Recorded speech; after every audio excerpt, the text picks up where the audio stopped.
এই শীতের সকালে কয়েকদিন ধরে যেটা হচ্ছে, বাবাইটার তো স্কুল খোলা, প্রতিদিনই স্কুলে যায়, তেমন কিছু নাস্তাই দিতে পারছি না। প্রতিদিন আসার পরে দেখা যায় তার জন্য কিছু না কিছু বানাতে হয়।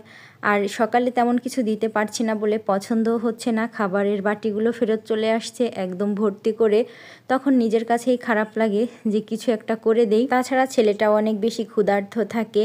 তো এমন টাইমে আসে একদম দুপুরের আগ মুহূর্ত, তখন তো দেখা যায় ভারী খাবারও দেওয়া যায় না। তাই ভাবেছি আজকে কিছু চিকেন ম্যারিনেট করে রাখি, এগুলো একটু ফ্রাই করে দিব। আদা বাটা, রসুন বাটা, একটু মরিচ গুঁড়া, এরপরে দিয়েছি একটু লেবুর রস। লেবুর রস না থাকলে ভিনেগারও দেওয়া যাবে।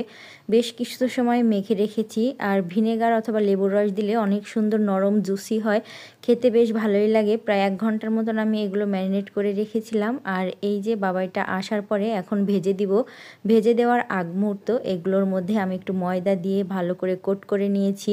তবে পানি দিয়ে ভিজিয়ে ভিজিয়ে চাইলে কোট করা যায়, কিন্তু আমি আর সেভাবে করিনি। আমি শুধু একটু উপর দিয়ে ছিটিয়ে দিয়ে আলতো হাতে নেড়ে নেড়ে এভাবে কোট করে নিয়ে ভেজে নিয়েছি। আর অনেক বেশি মজার হয়েছে। এটা যে সোনালী মুরগি দিয়ে বানিয়েছি একদমই বোঝা যাচ্ছে না। সাধারণত ফ্রাইগুলো আমরা কি করি, ফার্মের মুরগি দিয়েই বানিয়ে থাকি। আপনাদের ভাইয়াকে কোনোভাবেই ফার্মের মুরগি কিনাতে পারি না, তাই কি করব, ফ্রিজে একটা সোনালী মুরগি ছিল, সেখান থেকেই কিছুটা অংশ কেটে এভাবে ম্যারিনেট করে ছেলেটাকে বানিয়ে দিলাম। এখন চলে এসেছি দুপুরের রান্নায়। বাসায় বেশ কয়েক রকমের সবজি ছিল। আর এই শীতের সময়টাতে এই বেশ কয়েক রকমের সবজি থাকলে আমি যেই রান্নাটা সব থেকে বেশি করি সেটা হচ্ছে এই যে দেখছেন না, সিম মূলা দিয়ে মজার একটা খাবার, সরিষা দিয়ে রান্না। হয়তো আপনারাও করে থাকেন বা কে কে খেয়েছেন, কে কে করেন অবশ্যই কমেন্ট করে জানাবেন। সব থেকে ভালো হয় যদি সিমগুলোর মধ্যে বিচি হয়ে যায়, তাহলে এই সরিষা দিয়ে সিম চচ্চড়িটা এত বেশি মজার হয়। সঙ্গে যদি একটু মূলো থাকে, বলতে তো একদমই লজ্জা করে না, মূলা তরকারিটা আমার এত বেশি মজার হয়। সে যেভাবে রান্না করি না কেন, খিচুড়ি দিয়ে সালাদ খেতেও অনেক বেশি ভালো লাগে। খিচুড়ি তো রান্না করি মাঝে মধ্যে, কিন্তু বাবুকে নিয়ে আর সালাদটা করে উঠতে পারি না।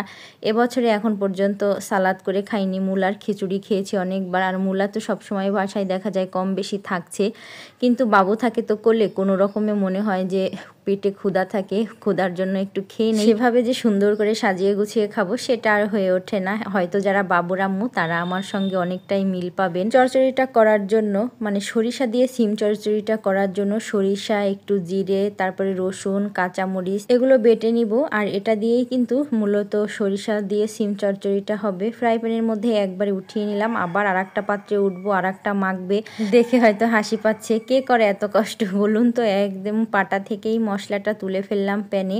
তো এর মধ্যে আমি করব, এখানে আমি সিম নিয়ে নিয়েছি, মূলা তো রয়েছে এই সঙ্গে, আর সেই বাটা মশলাটা লবণ, হলুদ, শুকনো মরিচ পাউডার, এটা একটু ঝাল ঝাল করে খেতে হবে। তার জন্য মরিচগুলো আমি বেটে নিয়েছি, অনেক বেশি মজার হবে। আর ওই যে লাউয়ের খোসা ভর্তা, সেগুলো তোই হচ্ছে। লাউয়ের খোসার মধ্যে আমি একটু কাঁচা মরিচ, তারপরে রসুন, লবণ দিয়ে ভালো করে সিদ্ধ করে নিয়েছি। আপনারা সবসময় আমাকে কিন্তু লাউয়ের খোসাটা তেলে ভেজে ভর্তা করে খেতে দেখেছেন। এভাবে কে কে খান অবশ্যই কমেন্ট করবেন। এত পরিমাণে ঝাল যে আমি হাত দিয়ে মাখতে সাহস পাচ্ছিলাম না, তাই খুন্তি দিয়েই নেড়ে নিচ্ছি, মানে মেখে নিচ্ছি। মোটামুটি এটা তো রেডি।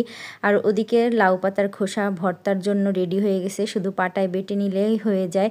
এভাবে সিম চচ্চড়িটা সব থেকে ভালো হবে আরও কিছুদিন পরে, যখন সিমের পেট ভর্তি বিচি হয়ে যাবে, ওই সিমগুলো চচ্চড়ি করলে কিন্তু অনেক বেশি মজার হয়। তো এভাবেই আমি হাতে মেখে একদম বসিয়ে দিব, আর কোনো কাজ নেই। এবার হচ্ছে সেই লাউয়ের খোসা ভর্তা করব, সেগুলোই বেটে নিচ্ছি। রান্না তো কষ্টের কাজ, মহিলাদের প্রত্যেকটা কাজই কিন্তু কষ্টের। কষ্ট ভেবে করব না সেটা তো হয় না, যত কষ্ট তত মজা।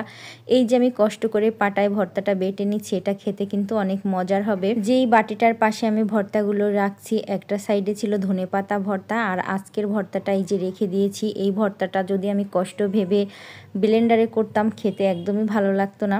তো কষ্ট করেও যদি পাটাই করেছি, তাও আলহামদুলিল্লাহ খাওয়ার সময় কিন্তু স্বাদ নিয়ে তৃপ্তি নিয়ে খেতে পারবো। মোটামুটি ভর্তা বেটে পাটাটা খুব সুন্দর করে ধুয়ে রেখেছি। পাটা দূরে থাকলে আমার একদমই কাজ করতে পারি না পাটায়।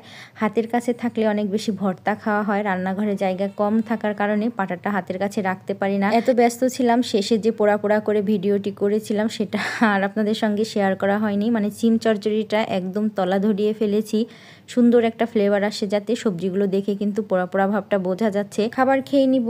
চচ্চড়িটা এত বেশি মজার হয়েছে, পোড়া পোড়া করার জন্য সুন্দর একটা ফ্লেভার বের হয়েছে। একদিকে ধনেপাতা ভর্তা, লাউয়ের খোসা ভর্তা, চচ্চড়ি, এগুলোই না শুধু, আগের দিনের মাংস ছিল সেগুলোও গরম করে নিয়েছি। আলহামদুলিল্লাহ অনেক বেশি মজার হয়েছে খাবারটা। সবাই ভালো থাকবেন, আল্লাহ হাফেজ।